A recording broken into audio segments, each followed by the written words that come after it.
हमारे हक अधिकार के लिए मरते दम तक लड़ते रहेंगे, लेकिन कभी किसी के सामने झुकेगा नहीं साला।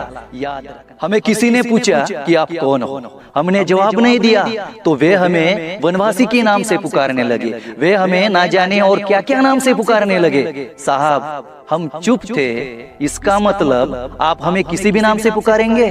तो सुनो साहब, ना तो हम वनवासी है, ना तो जो कुछ आप कह रहे हैं ना वो है। हम इस देश के मूल निवासी है, इस देश के मालिक है। हाँ, हम आदिवासी है साहब। आदिवासी नाम सुन के थोड़ा अजीब सा फील हो रहा होगा साहब। आदिवासी नाम सुन के उड़ने वाले पंछी समझे क्या?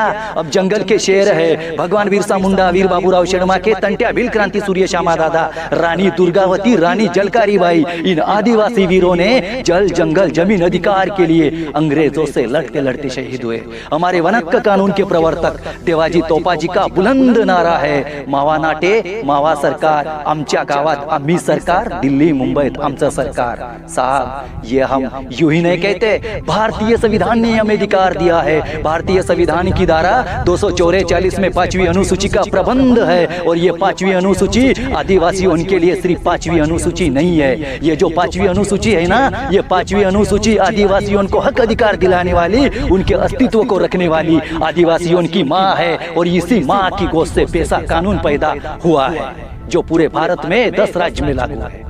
साहब बात समझ में आ रही है? उस जमाने में जब अंग्रेजी राज थी, जमींदारों की दलाली थी, उस वक्त हमारे इन आदिवासी वीरों ने हाथ में तलवार धनुष्य बाण लेकर लड़े थे। आज हमारे हाथ में बाबा साहब का दिया हुआ वो कलम है, आज हमारे हाथ में बाबा साहब का वो संविधान है। वो संविधान हाथ में लेके हमारे हक अधिकार के लिए मरते दम तक लड़ते रहेंगे, लेकिन कभी किसी के सामने झुकेगा नहीं साला। याद रखना, क्योंकि हमारे पूर्वजों ने हमें झुकना नहीं, अन्याय के खिलाफ लड़ना सिखाया है। हाँ, ये सिर झुकेगा, जरूर झुकेगा।